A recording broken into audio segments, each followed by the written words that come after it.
আমাদের প্রতিনিধি দল যখন নাহিদ এবং আসিফের সাথে দেখা করে, তখন এরা তাদের কাছে সরাসরি মেসেজ দিচ্ছে যে এই বিষয়ে আমরা এক্সপার্ট না। তো আমরা একটা টিম কমিটি গঠন করে দিচ্ছি, তা যারা অ্যানালাইসিস করে এটা ব্যাখ্যা দেবে। তো উপদেষ্টা পরিষদ একদিকে স্বীকার করলো তারা এক্সপার্ট না এই বিষয়।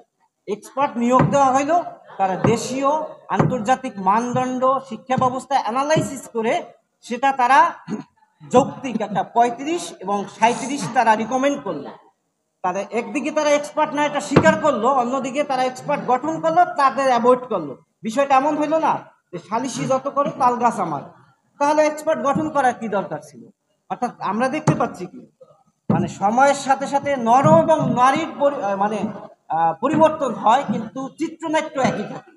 অর্থাৎ আমরা যে 12 বছর ধরে আন্দোলন করে আসছি, আমাদের সাথে মানে এই যে কথা আমাদের বা যেটা নিয়ে আমরা আন্দোলন করছি, এটা কেউ শুনে না। যখন একটা অপ্রত্যাশিত অনাকাঙ্ক্ষিত পরিবেশ সৃষ্টি হয়, যেমন আমরা যমুনায় যেতে বাধ্য হয়েছি, তখন তারা এটা বিবেচনায় নেয়। অর্থাৎ পুতুলের মতো সবাই খেলে আমাদের নিয়ে, এই সাধারণ এবং ছাত্র সমাজকে নিয়ে। অর্থাৎ চিত্রনাট্যের কোনো পরিবর্তন হয় না। আমাদের বর্তমান সরকার ছাত্র জনতার সরকার।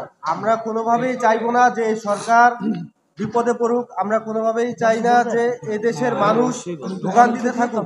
আমরা সম্পূর্ণ শান্তিপূর্ণ অবস্থান কর্মসূচি পালন করব ওখানে।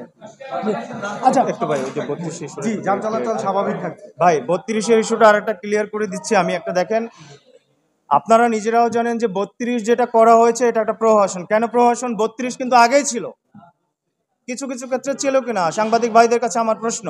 অবশ্যই ছিল, মুক্তিযোদ্ধাদের ছিল, এটাকে লেবেল করা হয়েছে। আর যারা 32কে সমর্থন দিচ্ছে তারা এক্সিস্টিং ব্যুরোক্রেসির সিস্টেমকে মেনে নিয়ে পাওয়ার এক্সারসাইজকে টিকিয়ে রেখে তারা সামনে আগাতে চাচ্ছে।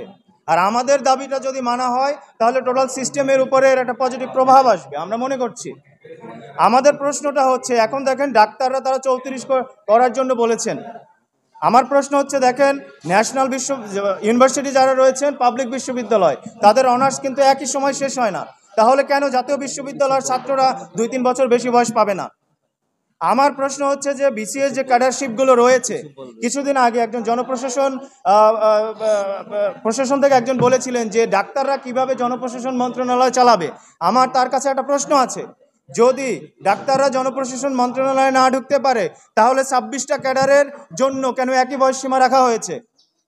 কেন শিক্ষা ক্যাডার এবং জনপ্রশাসন ক্যাডারের জন্য, অ্যাডমিনিস্ট্রেশন ক্যাডারের জন্য একই বয়স সীমা রাখা হয়েছে? আপনারা বিভিন্ন ক্যাডার ভিত্তিক বিভিন্ন বয়স সীমা নির্ধারণ করুন।